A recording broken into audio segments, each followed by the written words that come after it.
బోడే ప్రసాద్ గారు.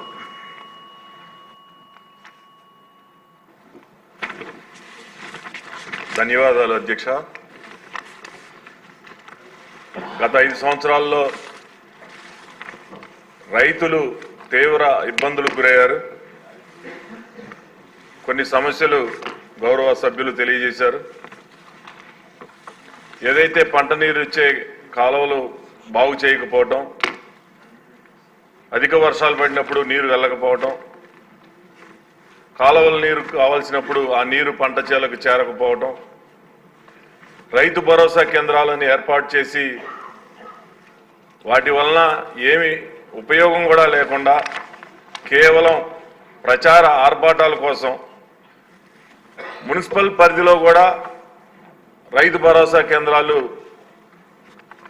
రైతులు లేని చోట కూడా రైతు భరోసా కేంద్రాలు కట్టి డబ్బులు దుర్వినియోగం చేశారు. రైతులకి సకాలంలో డబ్బులు చెల్లించినట్లయితే రైతులు ఆనందంగా ఉండేవాళ్ళు. రైతులు ధాన్యం రైతు భరోసా కేంద్రాల ద్వారా ధాన్యం సేకరిస్తే రైతు భరోసా కేంద్రాల్లో తేమ శాతం 1 చూపిస్తే ఆ ధాన్యాన్ని రైస్ మిల్లర్ దగ్గరికి తీసుకెళ్తే అధిక శాతం తేమ చూపించడం, ఏ రైస్ మిల్లర్కి అలాట్ చేశారనేది కూడా వివరాలు లేకపోవడంతో ఆ రైస్ మిల్లర్కి ఈ ట్రక్స్ ద్వారా ధాన్యం తీసుకెళ్ళినప్పుడు రైస్ మిల్లర్ ధాన్యం తేమ శాతం ఎక్కువ ఉందని చెప్పడంతో ఏం చేయాలో తెలియని పరిస్థితుల్లో ధాన్యం తెగ నమ్ముకొని వచ్చే పరిస్థితి.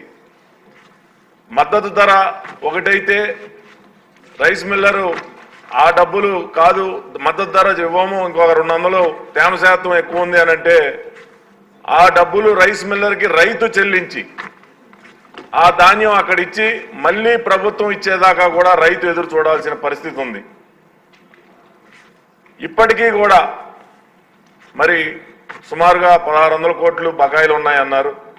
మళ్ళీ పంటకి పెట్టుబడి పెట్టాలి అంటే ఈ పంట డబ్బులు వస్తేనే రైతు పెట్టుబడి పెట్టుకునే పరిస్థితి లేదు. బ్యాంకర్స్ కూడా ఈరోజు ధాన్యం ఎవరైతే పండిస్తున్నారో వాళ్ళకి క్రాప్ లోన్స్ కూడా ఇవ్వని పరిస్థితి ఉంది. గ్యారంటీ పెడితేనే బ్యాంక్ లోన్స్ ఇస్తామని చెప్తా ఉన్నారు. ఇవన్నీ కూడా తమ దృష్టికి తీసుకొస్తా ఉన్నాం. ఇవన్నీ కూడా గౌరవ మంత్రివర్యుల్ని పరిష్కరించవలసిందిగా కోరుతూ ఉన్నాం.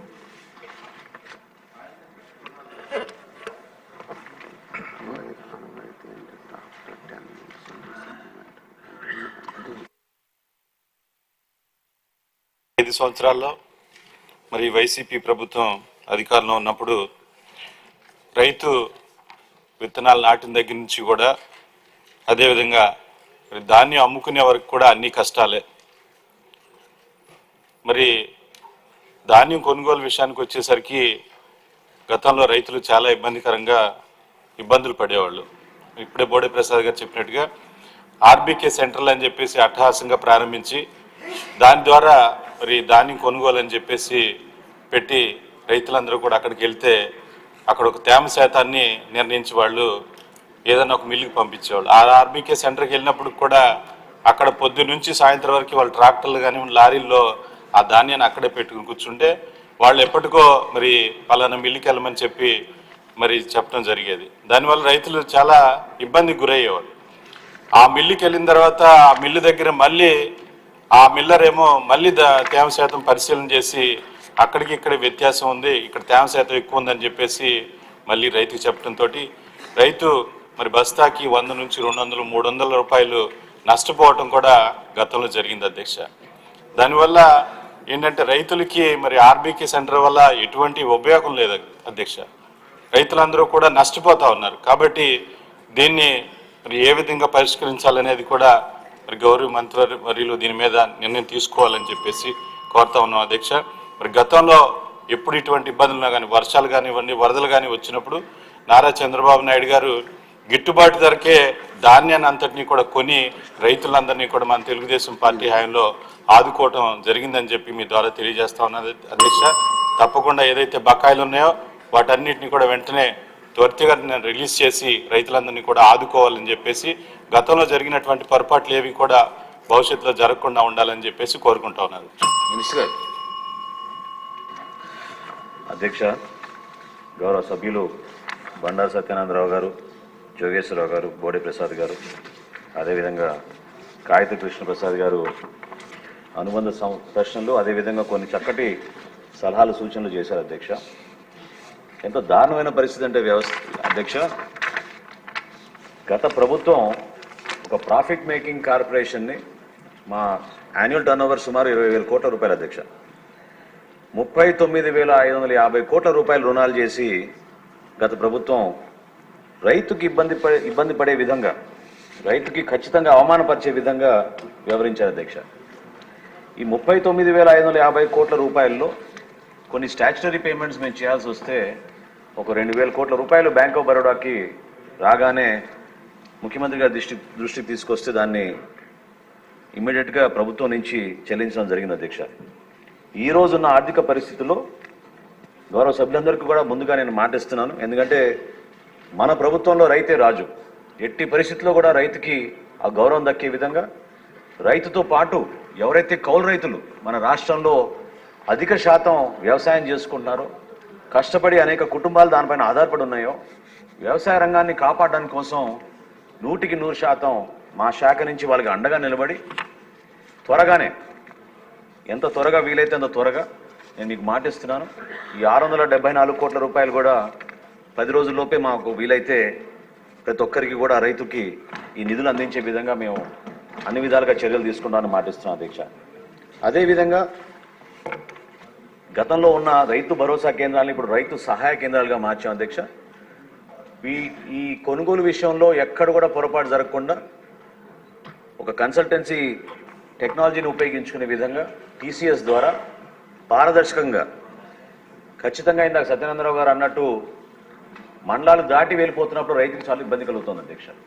ఆ మార్పు అనేది మీకు ఖరీఫ్ సీజన్ కల్లా 100% ప్రతి రైతు కూడా సంతోషంగా ఉండేటట్టు మేము ఆ చర్యలు తీసుకుంటామని మీకు మాటిస్తున్నాం అధ్యక్ష.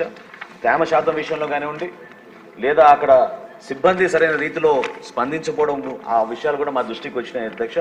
వీటన్నిటిపైన కూడా సమగ్రంగా మేము లోతుగా విచారించి తప్పకుండా నేను ఇందాక అన్నట్టు రైతుకే మేము ప్రాధాన్యత ఇచ్చి, రైతు మరొక్కసారి కష్టాల్లో ఉండకూడదనే ఉద్దేశంతో ఎన్ని ఆర్థిక ఇబ్బందులు ఉన్నాయి కూడా మన ప్రభుత్వం కష్టపడి ముందుకెళ్తాం అధ్యక్ష. మొన్న తూర్పుగోదావరి జిల్లాలో కాకినాడలో పర్యటించినప్పుడు కూడా నేను మాటిచ్చాను అధ్యక్ష. చాలామంది కౌలు రైతులు అడిగినప్పుడు మొట్టమొదటిసారి ఒక గుడ్ విల్ జెస్చర్గా మా కార్పొరేషన్ తరఫు నుంచి మేము టార్పాలిన్స్ కూడా మొట్టమొదటిసారి రైతులకి మేము ఉచితంగా సరఫరా చేయడానికి ఒక ట్రయల్ బేసిస్ మీద ప్రారంభిస్తాం. అదేవిధంగా మార్చి 31 లోపు మేము ఒక ఛాలెంజ్గా తీసుకున్నాం అధ్యక్ష, డిపార్ట్మెంట్ నుంచి, ప్రభుత్వం నుంచి. మార్చి 31 లోపు ఎట్టి పరిస్థితుల్లో కూడా ఈ 39,550 కోట్ల రూపాయల రుణాలని మేము 10,000 కోట్లు మేము చెల్లించేటట్టు మేము మా కార్పొరేషన్ నుంచి చర్యలు తీసుకుని తప్పకుండా రైతులకు అండగా నిలబడతామని మీ అందరికీ కూడా గౌరవ సభ్యులు తెలుపుకుంటూ, వాళ్ళు ఇచ్చిన సలహాలు తప్పకుండా మేము నోట్ చేసుకున్నాం అధ్యక్ష. ఖచ్చితంగా ట్రాన్స్పరెంట్గా ఒక అద్భుతమైన కార్యక్రమాన్ని రైతు కోసం, అదేవిధంగా వినియోగదారుడి కోసం అన్ని విధాలుగా మేలైన సరఫరా చేసేటట్టు మేము తప్పకుండా చర్యలు తీసుకుంటామని మీ ద్వారా తెలుపుతున్నాం అధ్యక్ష. క్వశ్చన్ నెంబర్ 109 మౌలిక సదుపాయాలు మంత్రి గారు.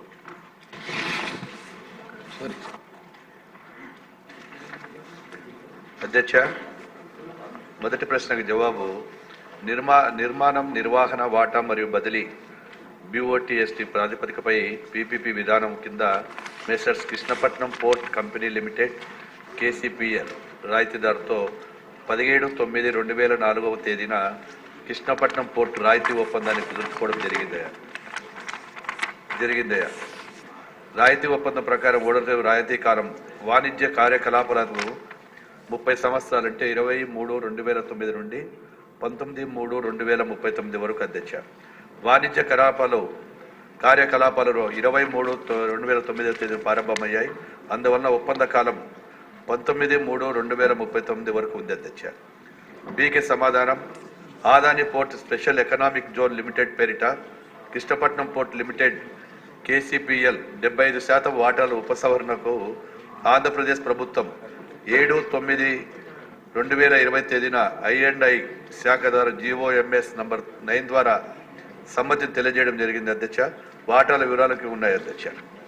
వాటాల వివరాల ప్రకారం ఈ కింది విధంగా ఆదాని పోర్ట్లు మరియు స్పెషల్ ఎకనామిక్ జోన్ లిమిటెడ్ లేదా దాని అనుబంధ సంస్థలు 75%, Natco Genco limited private limited 25% అధ్యక్ష. ఎమ్మెల్యే గారు.